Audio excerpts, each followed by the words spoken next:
Welcome back. Joined as we are each Thursday morning by Justin Ferguson, Auburn Observer, brought to you each Thursday by Digestive Health Specialist of Dothan. Justin, good morning to you. We have a picks contest every Thursday, and Auburn and Missouri is part of our contest. It's very tight point spread, and I began the show this morning by saying it's very difficult to predict because you never know what you're going to get from Auburn. But then I thought that's actually not a true statement.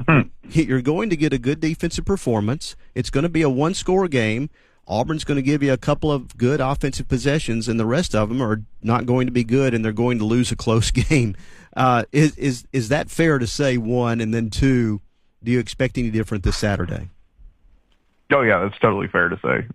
We've seen it now, 3 straight games. And so, I mean, if it happens again, that's half the SEC season that you've seen from Auburn. It's pretty much every game they've played against a quality defense. If they do that. So, yeah, I mean, it's completely fair to say. I have been in kind of believe it when I see it mode from Auburn and this team, especially this offense, pretty much all season long.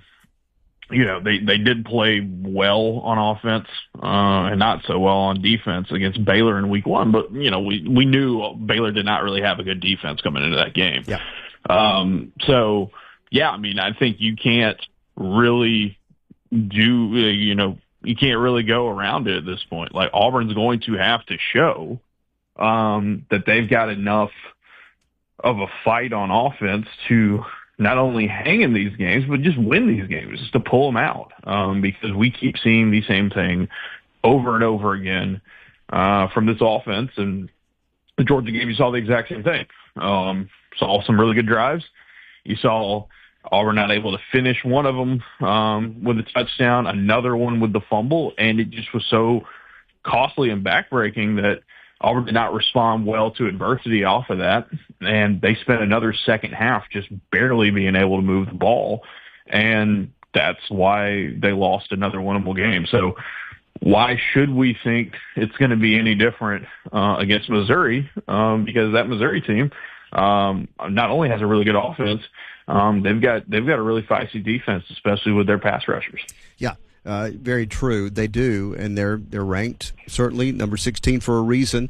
But just to look at Missouri for a second, Justin, they started this season Labor Day, and it's October the 16th. A couple of days from now, it'll be the first time they've not played at home. We don't know what kind of a road team they are. Despite all of the craziness surrounding the Auburn program, Auburn always puts a crazy atmosphere out in Jordan-Hare. Maybe you don't get Missouri's best. We certainly have to look at that as being a factor Saturday too. I mean, yeah, you could say that, but here's the thing: is like where does playing your first road game of the season affect you the most? Right, on offense. And yeah, that's good for I guess Auburn's defense, which is playing pretty good football right now. The problem is Auburn's own offense. Auburn's own offense is spending, they spent their last game last week against Georgia, acting like it was playing on the road again with the fact that they couldn't execute on there. So, I mean, it's like, yeah, I mean, you could see, Beau Pribula, making his first road start. Missouri halfway through the season finally having to go somewhere outside of Como. All those things could be a factor in this game for sure. The problem is that does Auburn have the offense to take advantage of it? And the answer right now is it doesn't look like they do. You got to go prove all of us wrong. Yeah, all true. And Justin, what I love about the Auburn Observer is you guys really stick to the field and do some deep dives into, who has the advantage here and there. I love that. You can't ignore everything else that's going on around the program either, so I'll just try to roll everything into one question. With the Damari Alston situation on Monday, yep. Does Auburn still have the locker room? Does Hugh Freeze still have it? And regardless of the answer to that question, is Hugh Freeze coaching for his job Saturday? Yeah, so they say they have the locker room, and the locker room says they are still together at this point. And I tend to believe them because I think my big, takeaway from the Hugh Freeze era so far is that, say what you will about not getting results, say what you will about not getting, offensive results. Those things are true, and those are obviously huge, huge issues for Auburn. I do think Freeze has done a good job of keeping a team together year in and year out with, minimal success, I guess. And so this is a blow. I do know that Damari Alston is a very popular player on this team. He was a team captain. He was voted a team captain for a reason.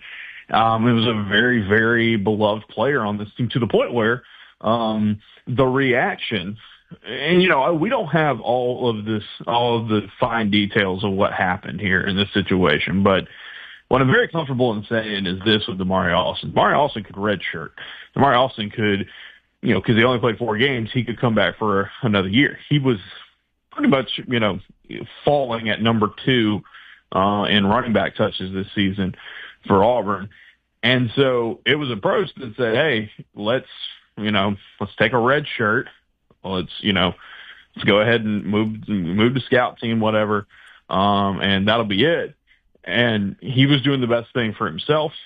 Auburn was doing the best thing for itself and saying, hey, if you're going to be on this team, if you're going to, get the NIL money and you're in the revenue share and all that, if you're going to be on this team, you're going to do what we need you to do, and we need you to play football for us right now. And so I think, the reaction from the players this week, both on social media and just what we've heard in interviews has been basically, look, Mark did the best thing for himself, and we got to move on from that.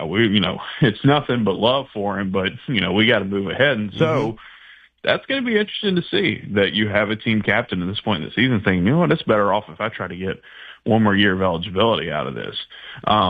So all that to say, we'll be very interested to see how the locker room reacts.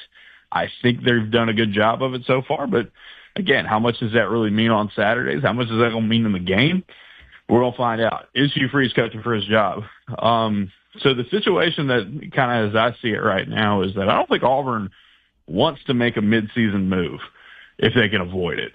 I think what Auburn's going to have to do is not only, just, of course, win the game coming up, but, if this is a blowout, or if Auburn finally gets it taken to them this year, and it looks like that locker room they are losing that locker room, and that Auburn's really packing it in, well, then all bets are off. To this point, you've lost 3 close games as an underdog to 3 pretty good teams. And if you do that again this week against Missouri, yes, everyone's upset that you're losing, but, it's not something that it's okay, wow, this has completely gone off the rails.